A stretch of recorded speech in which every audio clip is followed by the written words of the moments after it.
Welcome back, War Room fans. Part 1 of our discussion of this whole battle board and this oddity that we seem to be trying to grapple with. So I'm going to start off this first one with Bryce. You lead us off, since we did have a discussion before I started the video. And you lay out your idea or your position. I don't know what it's called. But I give you the floor, Bryce. Tell the fans what is your rationale? Well, hello, War Room fans. I think we're supposed to give a weather report, aren't we? Well, it is a nice balmy 92 in Dallas. It's Slightly Texas, cloudy, so it's now summer, so it's hot and humid. Well, technically, the weather report is before a global game, but yes, so it's a beautiful day in Dallas, actually. So, all right. So before we get too far in depth with anything, I do want to throw out some just preemptive caveats here. First of all, I still love the game in the sense, especially from a strategical point of view. I love the writing the turn orders simultaneously and all that. It is an excellent game in that respect. I love, pretty much how the production works and movement and all that sort of jazz. This is not about tearing the game apart at all. This is just about things that seem a little unusual to myself and to other people that have played with us. And just possibilities about making a game that I already think is excellent even better. And part of this may be colored by other games that we've played in our past.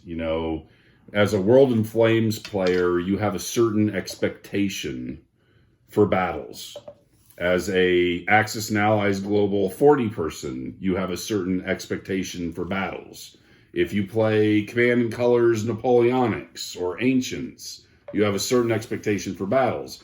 And I would say at least in the 11 games that we've played, a lot of the battles have very unexpected results. Now, that could be because of poor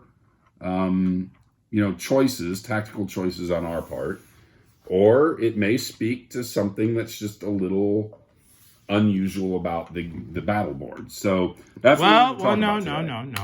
Okay.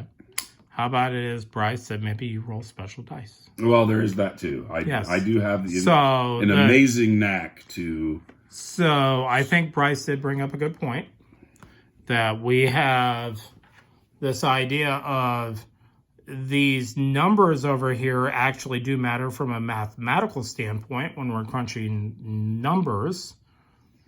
Our types of troops we have is a different, that's part of the discussion. And then the third part is, well, we do have to roll those stupid cubicle dice, which throws random variance into everything you do on your battle plan. And as Bryce pointed out, like a classic game like that Bryce and I loved, World in Flames, you just happen to roll that golden roll and it doesn't really matter. The other guy's dead, you survive, and you basically upturn the board. So it is not unique to War Room.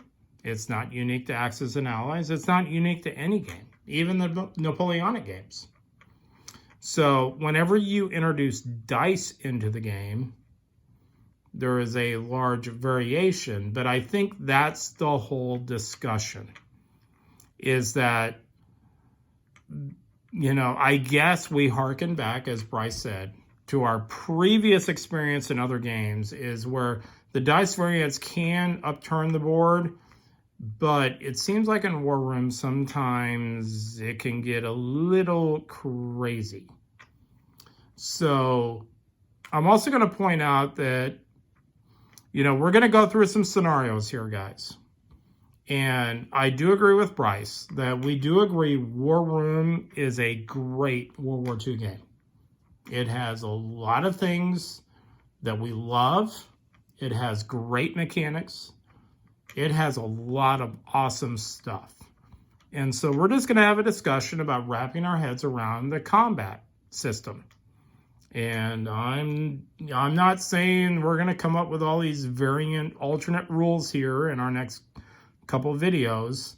All I'm saying is we need to talk about it and maybe acknowledge it's a human error, but also at the same time, I do think there is some mechanical we can improve the game.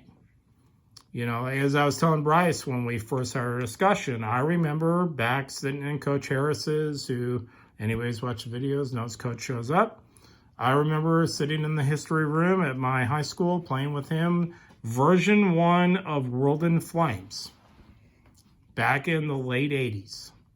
If we pulled that game out, the original version of World in Flames, it would be a completely, totally different game than if Bryce pulled out his epic, I'm looking over my shoulder at it, redonkulous amount of World in Flames.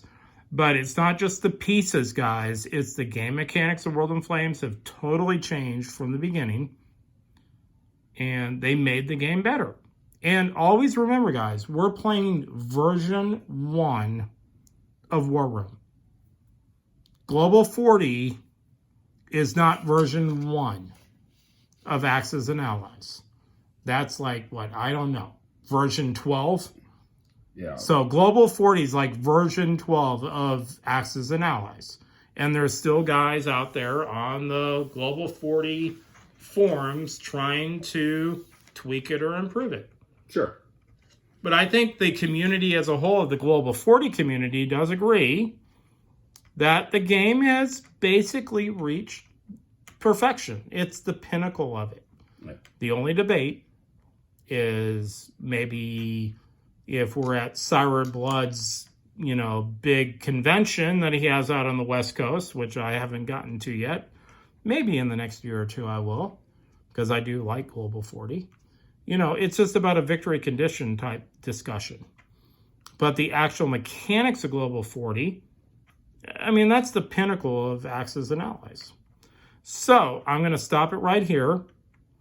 And we're going to come back, and Bryce and I are going to have maybe 4 different discussion points. He has a couple I know that he wants to do, and I have 1 or 2 that I want to do. So I'll be right back.